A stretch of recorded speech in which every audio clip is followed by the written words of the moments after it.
Just like 96 that one party or one group government failed, if that was going to be repeated, that will fail too. ما امروز در کابل شاهدی بودیم که صدای ملت افغانستان بلند. Today we were witnesses of the people being very vocal on the streets of Kabul. Sir, how do you see Ashraf Ghani escape from Afghanistan, and are you in touch with Taliban right now? شما چطور می‌بینید که آقای اشرف غنی از افغانستان فرار کرد و آیا با طالبان تماس هستید؟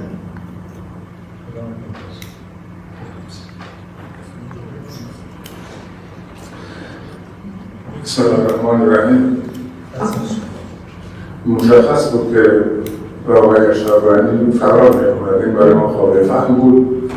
همون جنرال خانم فرمودن یک تیم محدودی بودند که از حمایت مردم افغانستان برخوردار نبودند و در واقع غصب کرده بودند قدرت و اهداشش کسی از ما حمایت نمی‌کرد. طبیعی بود، اون قابل فهم بود، برای ما روشن بود. برای همین هم می‌خواستیم بگیم که در افغانستان باید قدرت و طور مصالحه‌آمیز به حکومت کم‌شمول منتقل بشود و قانونی منتقل بشود و رسمی منتقل بشود.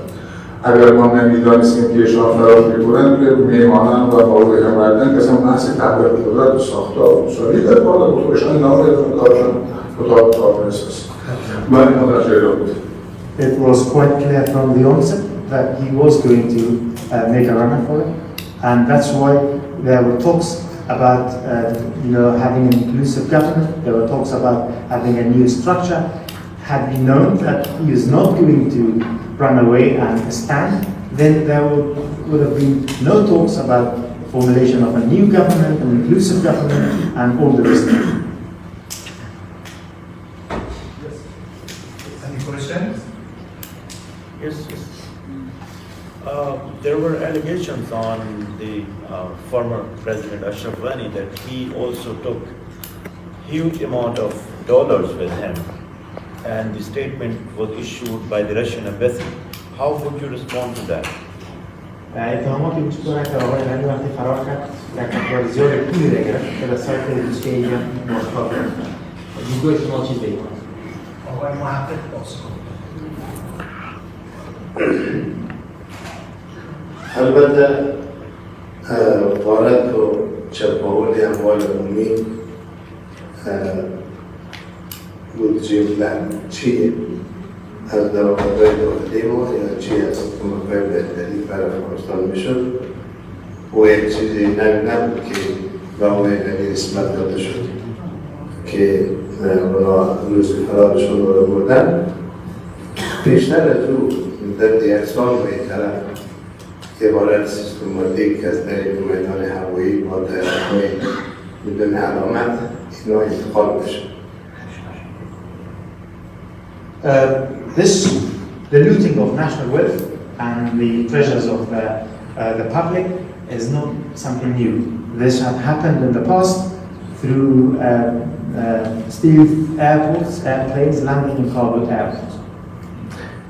البته دیگر اخیر که گفته شده میره از بعضی سفارت ها گفتن بازم تایید شده از طرف بعضی کشورهای کلان که 169 میلیون دلار بوده دیگر گفته شد و خود آقای غنی خود من یک شکلک کرده بیشتر از حتی فرصت نیفتم که کفش کنم باید چطور میتونم پول بخورده و این گپای زبرخیز است اما در واقع حکومتی که آقای غنی داشت در حقیقت حکومت وظیفه نداشت جز انتقال پیدا کردن پول از راه‌های مختلف رو بیرون بردن این وظیفه‌ش هم بود. The accusations are that it amounted to $169 million, but that aside because there were some contradictory claims. He himself claimed that he had nothing but his sandals in his feet when he escaped from Afghanistan. But the thing is that this government had nothing to do but focus on a transfer of wealth from inside to outside. موضوعی که دیگر یک من یادآوری کنم که حکومت تنها فسادش در مسئله مالی نبود.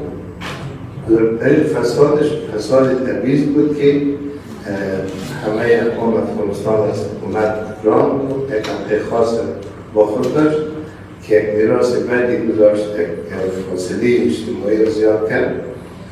حالی حکومت خوره بحث ازیسته که حکومت آقای طالبان که میاد نکنه که از یک استبداد چپاول خلاصه و یک استبداد دیگه گرفتار شد. همون خاطر است که ما باید انجام بدیم، هم با مقامات پاکستانی ارائه زنی کردیم، هم شاید نظر منطقه که برمو سیر یعنی حیات باشه که یک حکومت فراگیر ملی شامل همه اقوام غیر افغانستان جور شود. طالبان نباید اشتباه آقای جمیل یا اشتباه دوره قبلی طالبان را تکرار کنند. So financial corruption wasn't the only thing. The most important thing they did was engage in discriminatory activities within the system whereby they alienated, marginalized all ethnic groups from the government, and that led to this collapse. And that, is in the past now. What we are here for is to talk to the Pakistani authorities so that we stop having a repeat of same mistakes, same government under the Taliban movement. Any question? How do you see the role of the regional power for formation of the central government in New Afghanistan, financial issues and other problems? Russia, China and Pakistan. نقش نیروهای Bismillahirrahmanirrahim. very مسئول باشه. Thank you very much, and well, just to emphasize on what Mr. Park, Mr. Mahmoud, and Mr. Tadrak says, and of course to thank you for the leadership of Pakistan that we met there. Political leadership as well as military leadership, there were constructive talks about different issues, especially about peace and stability in Afghanistan, because they always believed that Pakistan and Afghanistan, they are two neighboring countries, and everything affects each other. And therefore, any sort of instability in Afghanistan will, of course, affect the stability in Pakistan as well. Now, it's a new chapter, so the challenge is high, but we really have to take the opportunity out of this challenge. What opportunity do we have? Right now, at this moment, we have an opportunity. Thanks God that the government of Pakistan, who extended an invitation months ago, it was from 17th to 19th of July, that the first invitation extended, but unfortunately, we could not take it. Until it was the 15th to 18th of this month. Now we're here. We're opening a new chapter. We hope that we can really kind of strengthen our relation. Right now, at this moment, what Mr. Parmeen has said, our priority is how to curb violence inside Afghanistan by the Taliban, not only in Kabul in different cities. That's our priority. And also our priority is how exactly to prevent, to stop the attacks of Taliban in those areas which they have not yet done, especially the Panjshir valleys, as you know that they have not done in some other areas, in central Doom of Afghanistan. That's very, very important. As you all know that my nephew Ahmed Masood is there, and therefore we are kind of trying to really safeguard these areas. And also I know that there are some spoilers there as well. And if we were in the city, there are spoilers as well. But what we are really trying to do is to build on how exactly we can have a peace and we can solve the whole problem peacefully. You talk about this regional power. Of course, Pakistan is a very major player because we have got a long border here. And different regional powers are very important for Afghanistan. We have got 6 neighbors, and all these powers are very important. We have always said for achieving peace in Afghanistan, the first priority is that how to exactly get the consensus from different ethnicities in Afghanistan. That's the must, that's the base for Afghanistan. If we have any sort of government which could represent the ethnicities of Afghanistan, that must be based on the ethnicity sharing of the power. Without that one, we would never see peace in Afghanistan. You could remember that, you know that Dr. Hari for the past 1 year, he's really all the time he tried to have all the power for himself. That's why, despite all the efforts of the international community, he failed. He failed and he failed Afghanistan. So we hope that the Taliban should not try the same thing. So that the power sharing amongst different ethnicities based on a decentralized system of the government in Afghanistan is a must. Power sharing based on ethnicity and based on the decentralized system of the government in Afghanistan is a must. So therefore, we are going to concentrate on that one. That's the first priority. The second pillar is the consensus of different countries, especially the neighboring countries. That's very, very important. And we have to really get every neighboring country to reach some sort of consensus there. As we discussed it here with the leadership, they're all ready for the consensus on Pakistan and for the consensus in the region and extra leader. And that's the valuable thing that we have done here.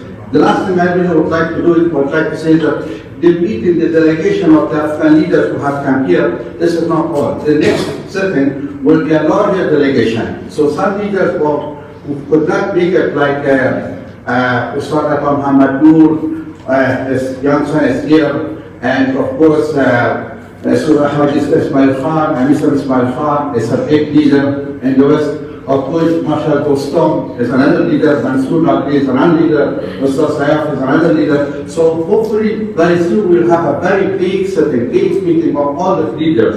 They're all trying for peace in Afghanistan.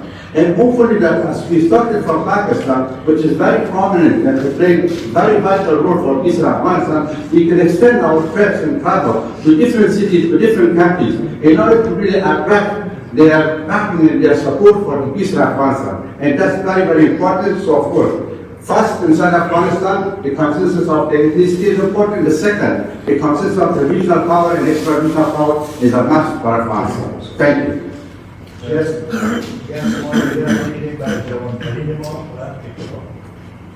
The last question, also I'll ask Mr. Noor to take that question. The lady, yeah. Just. Bismillahirrahmanirrahim. ما میخوام شما در فارسی صحبت کنم. خب فرزانه حکیمی هستم از پاک افغانیت خورم. از تمام شما خوش آمدید میگم در اسلام آباد. سوال من این است که شما خود شما میفهمید از وقتی که طالبان آمده یعنی زنها خیلی زیاد در ترس و لرز هستند. خب اونا این دعوا کردن که ما حق اونا میدیم، یعنی اونا میتونه درس خود بخونه یا وظیفه خود انجام بده. اما بازم اونا که ما در پروتست اونا رو در ویدیو که دیدم، اونا بازم خاص اونا همین بود که ما حق خود میخوایم. یعنی شما ایز پولیتیکل پارتی شما چطور انشور کده میتونیم که حق زنان در افغانستان داده میشه؟ آیا طالبان که فعلا که میگن که ما حق اینا رو میدیم، اینا میتونن درس بخونه وظیفه خود انجام، آیا این گپا به خاطر که فعلا اونا حکومت صحیح گرفته نتونسته این گپ میده، یا وقتی که طالبان حکومت در دستشان صحیح آمدن بعد از حق اینا داده میشه یا نه؟ سوال من است. خالد جان پاس کنید. خالد نور.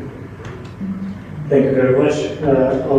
I'll try to answer in English, so everyone does. Well, one of the main demands of our people